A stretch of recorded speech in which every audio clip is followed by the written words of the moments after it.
মাজার ভাঙাটা সত্যিই খুব গৌরবের কাজ এবং এটা সময়ের দাবি, সময়ের সবচেয়ে বড় ভালো সিদ্ধান্ত। এবং এই মাজার ভাঙার মাধ্যমে আমরা আমাদের দুনিয়া থেকে একেবারে চিরতরে ওলিয়া উলিয়াদেরকে উঠিয়ে দিয়ে একেবারে আমরা শুদ্ধ হয়ে যাব। যারা এমনটি ভাবছেন, আমার ভাই, আপনাকে আমি চ্যালেঞ্জ করতে পারি, লিখে রাখেন আপনি দুনিয়ার সবচেয়ে বড় স্বৈরাচারে নিজেকে পরিণত করেছেন। দেখুন, আমাদের দেশ থেকে আমরা স্বৈরাচার সরাতে পেরেছি, সাকসেস হয়েছি, দ্যাটস আমাদের জন্য অবশ্যই বড় অর্জন। বাট যদি আমাদের মন এবং মাইন্ডের স্বৈরাচার না সরাতে পারি, ইমান আকিদা ভিত্তিক যেই স্বৈরাচারী মনোভাবনা, এটা যদি সরাতে না পারি, তাহলে মনে রাখবেন গোটা পৃথিবীর কোনো জায়গায় গিয়ে আপনি স্বৈরাচারিতা মুক্ত জীবন পাবেন না। ইন্না আউলিয়া আল্লাহি লা ইয়ামুতু, নিশ্চয় ওলিয়া উলিয়ারা ইন্তেকাল করেন না। আল্লাহ তাআলার ওলিয়া উলিয়াদের ব্যাপারে আল্লাহ তাআলা অসংখ্য কথামালা রেখেছেন। আজকে আমি শুনতে পেরেছি যে অনেকগুলো মাজার ভাঙচুর করা হয়েছে চট্টগ্রাম, ঢাকা, উত্তরবঙ্গ, বিভিন্ন স্থানে বিভিন্ন জায়গায় মাজার ভাঙচুর করা হয়েছে। কেন এই মাজার ভাঙচুরের মাধ্যমে আপনারা দ্বীন ইসলাম কায়েম করবেন? আমার ভাই, ইমান আকিদার জগতে আপনি বরবাদ হয়ে যাবেন যদি আল্লাহর ওলিদের সাথে আপনার গোস্তাখি হয়ে যায়। মাজার, সাধারণ ব্যক্তিরা মাজারে থাকেন না। মাজার কেন্দ্রিক আপনি যদি বলতে চান যে আমি মাজার কেন্দ্রিক কোনো ধরনের ভুল ভ্রান্তি, অনইসলামিকতাকে দূরীভূত করতে চাই, দ্যাটস ফাইন, অবশ্যই ভালো কথা। বাট ওটা মাজারকে ভেঙে চুরমার করে দিয়ে যদি চান, তাহলে আপনি বড্ড বড় ভুল করছেন। কেননা মাজারের মধ্যে যে আল্লাহর ওলিরা থাকেন, সে আল্লাহর ওলিরা আপনার আমার মতো শুধুমাত্র পাপিষ্ঠই নন, বরঞ্চ তারা পাপিষ্ঠদের লেভেল থেকে প্রমোশন পেয়ে আল্লাহর ওলি হয়ে থাকেন। তাদের কবুলিয়াত অর্জন হয়ে থাকে, তারা বেলায়াত পেয়ে থাকেন। তারা ওলি হওয়ার পর আল্লাহ তাআলা তাদেরকে ক্ষমা মার্জনা করে দেন এবং তাদের বিস্তারিত সব কিছু আমরা চাইলেই কোরআন হাদিস থেকে শিখতে পারি। বাট এই কোরআন হাদিসে তাদের গৌরব, তাদের মর্যাদা, তাদের গুরুত্ব, তাদের ব্যাপারে বিস্তারিত থাকার পরেও আমরা জেনে শুনে তাদের সাথে গুস্তাখি করব আর আশা করব আমরা প্রকৃত মুমিন হয়ে যাব। No, that is absolutely and wrong concept. এবং এই রং কনসেপ্ট আপনাকে জাহান্নামে নিয়ে যাওয়ার জন্য যথেষ্ট। আপনি লিখে রাখেন, পৃথিবীতে যতজন ব্যক্তি এই আল্লাহর ওলিদের সাথে গোস্তাখি করেছে, কেউ শান্তিতে যেতে পারে না, কেউ না, হু এভার, কেউ না। দেখুন, আমি একটি হাদিসে যাওয়ার আগে আল্লাহ তাআলার কোরআনের একটি আয়াতের দিকে যেতে চাই। আল্লাহ তাআলা বলছেন, আলা ইন্না আউলিয়া আল্লাহি লা খাউফুন আলাইহিম ওয়ালা হুম ইয়াহজানুন। আল্লাহর ওলি যারা, নিশ্চয় জেনে রাখো, তারা কখনোই ভীতগ্রস্ত হবে না, তাদের জন্য কোনো ভয় নেই। দুনিয়া এবং আখিরাতে আল্লাহ তাআলা নিজের জিম্মাদারিতায়, নিজের কুদরতে তাদের ভয় ভীতিকে দূরীভূত করে দিয়েছেন। আখিরাতে এবং দুনিয়ায় তারা ভয় মুক্ত থাকবে, তারা খুবই আন্তরিক থাকবে, প্রশান্ত থাকবে। এখন যারা মাজার ভেঙেছেন, যদিও খুবই বিভৎস এবং খুবই জঘন্যতম একটি কাজ হয়েছে এটি, আমার ভাইদের উদ্দেশ্যে আমি বলতে চাই, ভাই আমার, আপনি জেনে বুঝে ভাঙুন আর না জেনে বুঝে ভাঙুন, আমি বিশ্বাস করি যারা ভেঙেছেন প্রত্যেকটা ভাই ইসলামের মৌলিকত্ব এবং ইসলামের আদর্শচ্যুত। কারণ আল্লাহর ওলিদের মাজারে গিয়ে আঘাত করবে এমন কোনো বুকের পাটা কোনো মায়ের ছেলের হতে পারে না, যদি সে প্রকৃতভাবে আল্লাহর বান্দা হয়, আল্লাহর নবীর উম্মত হয়ে থাকে এবং তার মধ্যে কোরআন সুন্নাহর ন্যূনতম বিষয়ভিত্তিক জ্ঞান থাকে। 100% দ্যাট পিপল আর মিসগাইডেড। তারা অবশ্যই মিসগাইড হয়েছে বিধায় এমন দুর্ধর্ষ কাজ করতে পেরেছে। দেখুন, যদি আপনি আমাকে বলেন যে আপনি মাজার কেন্দ্রিক অনইসলামিক কাজকামকে অপছন্দ করেন এবং বন্ধ করতে চান, that's fine, absolutely you are right. But সেটা কিভাবে? আমার সাথে আমার একটা অপছন্দনীয় কাজ আপনার পছন্দ হয় না, আপনি কি আমাকে খুন করে সেটা বন্ধ করবেন? No my brother. যদি মাজার কেন্দ্রিক ভুল ত্রুটি হয়, আপনি সেটার প্রমাণ সংগ্রহ করুন, প্রমাণ সংগ্রহ করে আইনত ব্যবস্থা নিন, ব্যবস্থা নিয়ে অনইসলামিক কার্যকলাপকে ঐক্যবদ্ধ সামাজিকতার সাথে অফ করে দিন, বন্ধ করান। আপনার মাজার ভেঙে দেওয়ার তৌফিক আছে, আপনি মাজারকে ধূলিসাৎ করে দিয়ে ইসলাম প্রতিষ্ঠা করার একটা নোংরা কনসেপ্ট নিয়ে মাথায় ঘুরতে পারেন, বাট আইনত ব্যবস্থা নিয়ে সামাজিকতার সাথে সেটাকে বন্ধ করার ওই সৎ সাহস কি রাখতে পারেন না? যদি এমনটা হয়ে থাকে যে আপনি গায়ের জোরে বল পেশি দেখিয়ে, যে এখন তো দেশের মধ্যে একটু জীর্ণশীর্ণ অবস্থা, এই সিচুয়েশনে আপনি অনেক কিছু করে ফেলবেন, যদি এমনটা মেন্টালিটি রাখেন, তাহলে এই সিচুয়েশন থেকে, প্রাইম মিনিস্টার থেকে শিক্ষা নিন। কোনো গায়ের জোর কখনোই টিকে না, স্বৈরাচারিতা কখনোই টিকে না। সাধারণ জনগণের সাথে স্বৈরাচারিতা করার পর যদি না টিকতে পারে, আল্লাহর ওলিদের সাথে স্বৈরাচারিতা করে, গুস্তাখি বেয়াদবি করে আপনি কিভাবে টিকে যাবেন? আপনি ভাবুন, আমি আপনাকে একটি বিশুদ্ধ রেফারেন্সের একটি হাদিস নিয়ে কথা বলি। সম্ভবত এই হাদিসটি মিশকাত শরীফের 197 নম্বর পৃষ্ঠায় রয়েছে এবং বুখারী শরীফের রেফারেন্সের হাদিস, এবং এটি সহিহ হাদিস, মান খুবই ভালো। এই হাদিসের মধ্যে আল্লাহ তাআলা বলছেন কি জানেন? আল্লাহ তাআলা বলছেন, যারা আল্লাহর ওলিদের সাথে বেয়াদবি বা শত্রুতামিতা করে তাদের সাথে আল্লাহ তাআলা নিজের যুদ্ধ ঘোষণা করেন। নাউযুবিল্লাহি মিন যালিক। ভাইজান, আপনি পৃষ্ঠাটা খুলুন, একবার নিজের চোখে দেখুন। আমি দেখে পড়ে এসে আপনাকে মেসেজ দিচ্ছি। আপনার অমঙ্গলের জন্য নয়, আপনি আমার ব্যক্তিগত কোনো শত্রু নন, শুধুমাত্র সঠিক মেসেজ দেওয়ার জন্য কথাগুলো বলছি। এই হাদিসের মধ্যেই আল্লাহ তাআলা চ্যালেঞ্জ করেছেন, আপনি আল্লাহর ওলিদের সাথে গুস্তাখি করবেন আর আল্লাহ অর্জন হয়ে যাবে। এটা কিভাবে ভাবেন? ওলিদের সাথে স্বৈরাচারিতা করবেন, গুস্তাখি করবেন আর আল্লাহ তাআলা আপনাকে জান্নাতি বানাবে? No, that is not absolutely right. এবং আপনি অবশ্যই রং ওয়েতে আছেন, আপনাকে মিসগাইডেড করা হচ্ছে। ভাইজান আমার, একবার কিতাব খোলেন, পড়েন, শুধরিয়ে যান, তওবা করুন। সময় থাকলে ভবিষ্যতে এমন গুস্তাখি থেকে বিরত থাকুন। যদি থাকতে পারেন, আমি আপনাকে সিউরিটি দিয়ে বলছি, অবশ্যই আপনি ভালো একজন আল্লাহর বান্দা হতে পারবেন। যদি না পারেন, তাহলে লিখে নিন, আপনি নিজের ধ্বংস নিজে করতে যাচ্ছেন।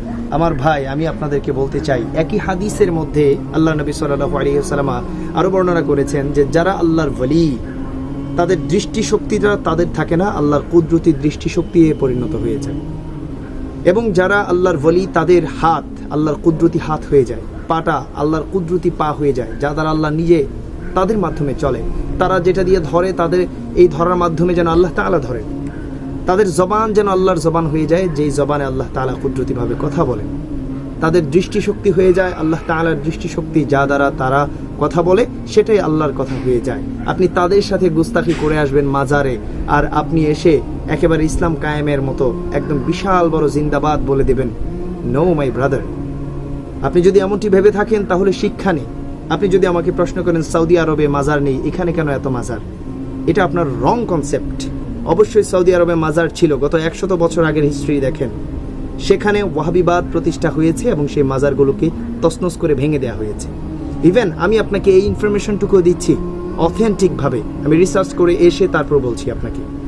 তারা নবীজি সাল্লাল্লাহু আলাইহি ওয়াসাল্লামের রওজা শরীফ, মাজার শরীফ পর্যন্ত ভেঙে ফেলতে চেয়েছিল, বাট তখন ভূমিকম্প শুরু হয়ে যায়, তারা সেটার সাকসেস হতে পারে নাই। আপনি যদি আমাকে বলেন মাজার কেন্দ্রিক অনইসলামিক কাজ হয়, আমি আপনাকে বলবো, দেখুন আমাদের শাহজালাল আলী আমিনী রাহমাতুল্লাহি আলাইহির মাজার দিকে। এই একটি মাজার, যে একটি মাজারের মাধ্যমে গোটা একটি কওমি মাদ্রাসা পরিচালিত হচ্ছে, এবং এই মাজারের টাকায় হাজারো আলেম ওলামা, হাজারো শিক্ষার্থী পড়াশোনা করে আলেম ওলামা হচ্ছে। আলহামদুলিল্লাহ, কওমি ভাইয়েরা পড়াশোনা করে আলেম হতে পারছে। আলহামদুলিল্লাহ, কত বড় অর্জন। আপনি যদি বলেন যে আপনি মাজার কেন্দ্রিক কোনো অনইসলামিক কার্যকলাপ আপনি দেখেছেন, সেটাকে আপনি পছন্দ করেন না, অপছন্দ করেন এবং সেটি বন্ধ করতে চান, দ্যাটস ফাইন। অবশ্যই আপনি পারেন, আপনার অধিকার রয়েছে। আপনার নৈতিক, ধর্মীয় এবং সামাজিক তিনও দিক থেকে অধিকার রয়েছে, এবং আপনাকে রাষ্ট্র এমন অধিকার অবশ্যই দেবে যে আপনি অনইসলামিকতা বন্ধ করবেন। বাট সেটা কিভাবে? মাজার ভেঙে দিয়ে, আল্লাহর ওলিদের সাথে বেয়াদবি করে, মুসলমানদের অনুভূতিতে আঘাত দিয়ে। আপনি যখন মাজারকে ভেঙে দেবেন, গোস্তাখি করবেন, ভাঙচুর করবেন, তাহলে দেখা যাবে অসংখ্য মুসলমান কষ্ট পাবে। সেইভাবে নো। আপনি যদি দেখেন অনইসলামিক কোনো কিছু হচ্ছে, তাহলে আপনি আমাকে বলতে পারেন যে মাজারে সিজদা চলে। ভাই আমার, আমরা সিজদাকে সাপোর্ট করি না। অবশ্যই শিরক, অবশ্যই কবিরা গুনাহ, এটা আমরাও মনে করি। আপনি সেখানে বন্ধ করার ব্যবস্থা করেন। আপনি যদি আমাকে বলেন যে মাজারের মধ্যে ব্যবসা চলছে, ভাই আমার, মাজার যে জিয়ারতের জায়গা, ব্যবসার জায়গা নয়, এটা আমরাও বিশ্বাস করি, মানি, এবং আমরাও এখানে একমত। আপনি উদ্যোগ নিন, আমরা সাপোর্ট দেব আপনাকে। আপনি যদি বলেন যে মাজারের মধ্যে নারী পুরুষের পর্দা মেনটেন করা হয় না, সেখানে পর্দা বেঘাত ঘটানো হয়, আমি একমত, আমরা একমত, আমরাও সাপোর্ট দেব আপনাকে। আপনি সেটি করুন, আমরা আছি আপনার সাথে। আপনি যদি বলেন যে মাজারের মধ্যে অসামাজিকতা চলছে, বিভিন্ন ধরনের নেশাদ্রব্য চলছে, আপনি যদি বলেন মাজারকে কেন্দ্র করে বিভিন্ন ধরনের অনৈতিকতা বাস্তবায়ন হচ্ছে, ভাইজান আপনি উদ্যোগ নিন, আপনার সাথে আমাদের মতো হাজারো হাজারো আল্লাহর বান্দা রয়েছে, সাপোর্ট দেবে। বাট আপনি সেটি না করে যদি এমনটি করেন, মাজার ভাঙচুর, গোস্তাখি, আল্লাহর ওলিদের শানে বেয়াদবি, তাহলে যেমনই ভাবে আসলে আমাদের এই কোমল হৃদয়ে কষ্ট লাগে, তেমনই ভাবে আপনি নিজের অজান্তে নিজেকে গোস্তাখে আউলিয়া, আল্লাহর অপ্রিয় বান্দাদের কাতারে কিন্তু নাম লিখিয়ে ফেলছেন। আপনি নিজেও বুঝতে পারছেন না কত বড় গোস্তাখি করছেন, কারণ আপনি যার বিরুদ্ধে যে আল্লাহর ওলির মাজারে গিয়ে টাচ করেছেন, সে আল্লাহর ওলি আল্লাহ তাআলার সাথে কুদরতি ভাবে সম্পর্কযুক্ত, এবং যখনই আপনি টাচ করেছেন, আঘাত দিয়েছেন, এই আঘাতটা আল্লাহ তাআলা পেয়েছে। আল্লাহ তাআলা যখন পেয়েছে তখন ওই চ্যালেঞ্জটা এখানে বাস্তবায়িত হবে। শত্রুতামি করেছেন আল্লাহর ওলিদের বিরুদ্ধে, আপনার বিরুদ্ধে আল্লাহ যুদ্ধ ঘোষণা করবে। আপনি কাকে দিয়ে রেহাই পাবেন বলেন? না আল্লাহ তাআলার কাছে জায়গা পাবেন, না আল্লাহর ওলিদের কাছে জায়গা পাবেন। যাবেন কোথায়? আমার ভাই, এমন ভুল ত্রুটি এবং এমন গুস্তাখি যেন আর কখনো না হয়। তওবা করুন, সংশোধন হন। যদি আপনি সংশোধন চান, তাহলে আপনাকে সংশোধনের ওয়ে অফ অ্যাপ্রোচ, এই যে একটা অ্যাপ্রোচের জায়গা আছে, এই জায়গা দিয়েই আপনাকে এগোতে হবে। যদি এখান থেকে আপনি বিচ্যুতি ঘটাতে চান, বা আপনি যদি গায়ের জোর দেখাতে চান, স্বৈরাচারিতা দেখাতে চান, তাহলে স্বৈরাচার কিভাবে নিপতিত হয়, স্বৈরাচারের পতন কিভাবে হয়, আশা করি আপনাকে শেখাতে হবে না। বর্তমান বাংলাদেশের বাচ্চা কাচ্চারাও ভালো করেই দেখছে এবং জানে। আশা করি আপনি আরও ভালো জানেন কিভাবে স্বৈরাচারদের পতন আল্লাহ তাআলা ঘটান। বান্দার সাথে স্বৈরাচারিতা করে যদি অন্য কেউ টিকতে না পারে, আপনি আল্লাহর বন্ধু, আল্লাহর ওলিদের সাথে স্বৈরাচারিতা করে টিকে যাবেন? এমনটি কখনো ভাববেন না। খুবই দুঃখ লাগে যখন এমন নিউজ পায়, আমার মুসলিম ভাই হায় হায় হায় মাজারের উপর গিয়ে আঘাত করছে। কেন ভাই? মাজারে যিনি শুয়ে আছেন, ইনি যদি একজন মুসলিমও হয়ে থাকেন, তাহলে তিনি আপনার কাছ থেকে ডিজার্ভ করে যে আপনি জিয়ারত করবেন, তার জন্য দোয়া করবেন, একটা সালাম আপনার কাছ থেকে ডিজার্ভ করে। আপনি ভাঙচুর করে তাকে অসম্মান করবেন, অপদস্থ করবেন, এটা ডিজার্ভ করে না। এই ডিজার্ভেশন অথবা এই অধিকার আপনাকে সমাজ দেয়নি, ধর্ম দেয়নি, কোরআন হাদিস কেউ দেয়নি। বরঞ্চ রেসপেক্ট দেখানোর দায়িত্ব আপনাকে আল্লাহ তাআলা, আল্লাহর রাসূল দিয়েছেন। ওলি আউলিয়াদেরকে এত লাইটলি নেবেন না। যারাই ওলিয়া উলিয়াদেরকে লাইটলি নিয়েছে তাদেরই খুবই বেইজ্জতিপূর্ণ সমাপ্তি ঘটেছে। যদি এমনটি না চান, আমি অনুরোধ করব এমন কাজ কখনো যেন না হয়। আর আমি অনুরোধ করব ভুল করেও যেন আর ভবিষ্যতে এমন কোনো কিছু ভাবতে না যান। যারা ধর্মান্ধ থাকে, সব ধর্মেই ধর্মান্ধ থাকে, বাট আমি অনুরোধ করব আমার ভাইয়েরা ধর্মান্ধ হবেন না।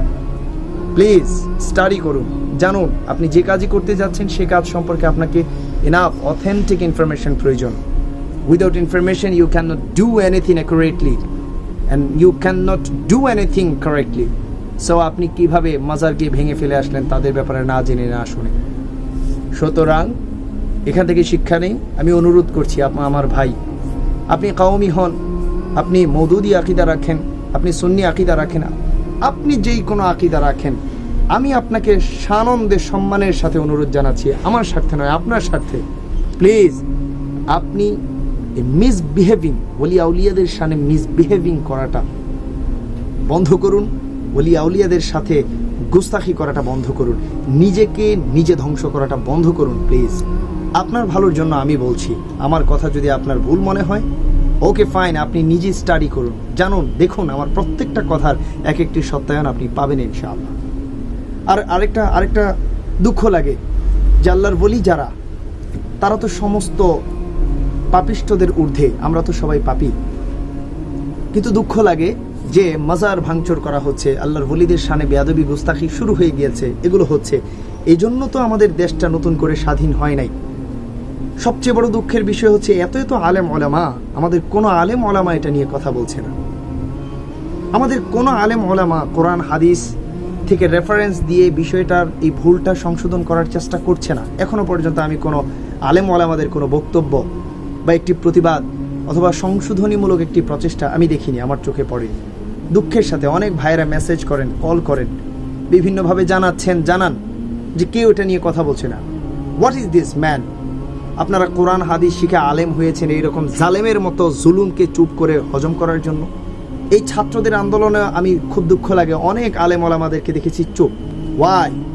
কোরআন হাদিস যারা শেখে, কোরআন হাদিস নিয়ে যারা কাজ করে, তারা হক নিয়ে কাজ করে, হককে প্রতিষ্ঠার জন্য লড়াই করে, সত্যর জন্য লড়াই করে যায় জুলুমের বিপক্ষে।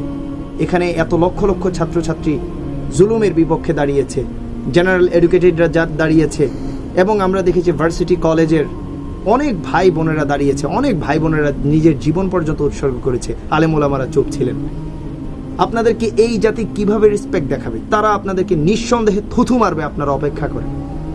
দুঃখের সাথে বলতে হচ্ছে, যদিও এই কথাগুলো মানানসই না, আমি এখনো বলি, অন্তত ওলি আউলিয়াদের বিরুদ্ধে যে গুস্তাখি স্বৈরাচারিতা চলছে এটা নিয়ে কথা বলেন। যদি এটা নিয়েও চুপ থাকেন, জালেমের খাতায় নাম চলে যাবে। কারণ আমরা জানি ইলমে ফিকহের একটি রুলস আছে, আপনি চুপ থাকলেন তাহলে সম্মতি দিলেন, চুপ থাকা সম্মতির লক্ষণ। আপনি যখন এটার অ্যাগেনস্টে নিজের অবস্থান ক্লিয়ার করবেন না, then you are also the supporter of them. আপনিও তাদের একজন সাপোর্টার এবং আপনিও এই জুলুমের জন্য নিজে দায়ী। অপরাধকে প্রশ্রয় দেওয়া যেমন অপরাধ, করাও অপরাধ। আপনি করেননি তো কি হয়েছে, চুপ থেকে প্রশ্রয় দিয়েছেন। আপনার কাছে কোরআন ছিল, হাদিস ছিল, সত্য কথা বলার সেই জবান আল্লাহ তাআলা সুস্থতার সাথে দান করেছিল। এই নিয়ামত পাওয়ার পরেও আল্লাহর ওলিদের শানে আপনি কথা বলেন নাই। যদি নিজের পার্সোনালিটি এবং পার্সোনাল স্বার্থের জন্য বলে থাকেন তাহলে লিখে রাখেন আপনাদের এই স্বার্থ আল্লাহ তাআলা নিজেই যথেষ্ট ধ্বংস করে দেওয়ার জন্য, এবং এই স্বার্থ টিকবে না। লিখে রাখবেন, টিকবে না। খুব দুঃখ লাগে আমার ভাইরা, জেনারেল এডুকেটেড ভাই যারা আছেন, যারা এটার সাথে জড়িত, অনুরোধ করে বলি এখান থেকে ফিরে আসুন। আমি আমার লাভের কথাগুলো বলিনি। আমার সবচেয়ে বড় কষ্ট লেগেছে এই যে আমার ভাইয়েরা না বুঝে আল্লাহর ওলিদের সামনে গুস্তাখি করেছে। হায় হায়, আমার আল্লাহর ওলিদের সাথে গুস্তাখি করলে তো আমার ভাইদের আমলনামা ধ্বংস হয়ে যাবে, তারা তো পথভ্রষ্ট হয়ে যাবে। আল্লাহ তাআলা নিজে যুদ্ধ ঘোষণা করবেন তাদের সাথে। আপনাদের জন্য আমার সবচেয়ে বড় ভয় লেগেছে, সবচেয়ে বড় কষ্টটা লেগেছে। আমার ভাই, আমি আপনাদের স্বার্থে বলছি, আপনাদেরকে রিফাইন করার জন্য বলছি, আপনাদেরকে রিভার্ট করার জন্য বলছি। ভুল কনসেপ্ট থেকে সঠিকটা জানুন, শিখুন, পড়ুন। ইনশাআল্লাহ আপনি হেদায়েত পেয়ে যাবেন। গুস্তাখি কখনোই করবেন না, তওবা করবেন। ভালো থাকুন, সুস্থ থাকুন। আল্লাহ তাআলা আমাদের সাম্য, সম্প্রীতি এবং শান্তি বজায় রাখুক। দ্বীন ইসলামের মার্কাজ বানিয়ে দিক আমাদের কান্ট্রিকে, সুফি সাধকের এই দেশকে। আল্লাহ তাআলা ওলিয়া উলিয়াদের ফয়ুজে, বরকতে, ওসিলায় সমস্ত মুসলমানের জন্য শান্তির নেড় বানিয়ে দিক। থ্যাংক ইউ ভেরি মাচ ভিডিওটি দেখার জন্য। অবশ্যই এটি প্রচার করার চেষ্টা করবেন। এই বিষয়টা অবশ্যই খুবই স্পর্শকাতর, এই মুহূর্তে খুবই দরকার। ভালো থাকবেন, সুস্থ থাকবেন। নতুন বাংলাদেশের সবাইকে স্বাগতম। আসসালামু আলাইকুম ওয়া রাহমাতুল্লাহ।